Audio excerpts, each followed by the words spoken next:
I started back in 1976 over at Universal when we had a studio system where you're at one particular uh, studio for quite a while, and ended up there for many, many years as a sound utility technician, and then moved up after 3 years to boom operator, which I did for about 19 years. And like you mentioned, the John Hughes films, I was in that capacity for 6 or 7 of his films. Um, it's been quite a run. This has been, you know, a very interesting business to work in, as we all know. There's people coming from all parts of the world to be in it, and the long hours get to you after a while. But yeah, it's still every day there's a little bit of magic in it. You always look forward to going to work when you get up. As a production mixer, you hope most of it's on the set. Um, we do have sometimes some difficult situations that we're under with ambient noise. We do everything we can to keep that ambient noise to a minimum. And you know, every mixer always has his fingers crossed that that plane's not going to come through during a critical moment. But the post guys have been so wonderful with helping us out, and we try to help them out by miking a lot of the offstage so that they can drop that in wherever they need it. But they've been just magicians. They've been wonderful. Because of the new technology, because of the fact that people have all the new speakers, the setups and all the left to right, it's nice. You feel your work is appreciated a little more. You're going to want to try to give everything you can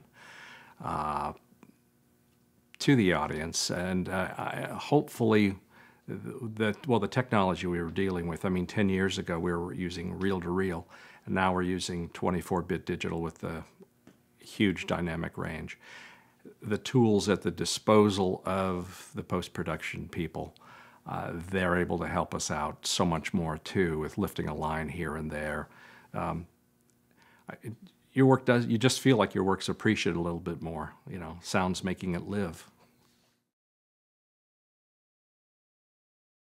Oh, gee, I don't know if there's any secrets. It's just having a good group of people with you.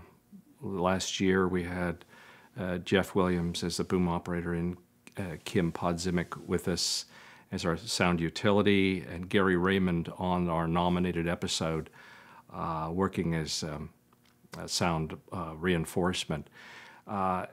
It's just everybody is in tune to what we need to do. Everybody is scattering, going their different ways to make sure that somebody's lav is on properly and not making noise, making sure the mic is as close as it can be, rolling carpets out to keep all the footsteps to a minimum. And in that nominated episode, as I mentioned, Gary Raymond had such a great setup for us with a head mic and blasting 300 people with, you know, all the dialogue that was taking place on the stage.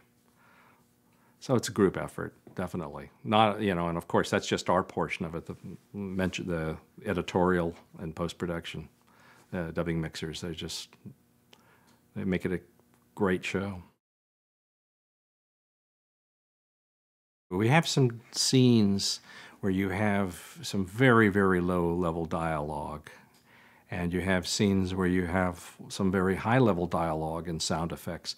The dynamic range that we can get through using, you know, the digital tools available to us, and, you know, with the Dolby tools, really makes a difference there.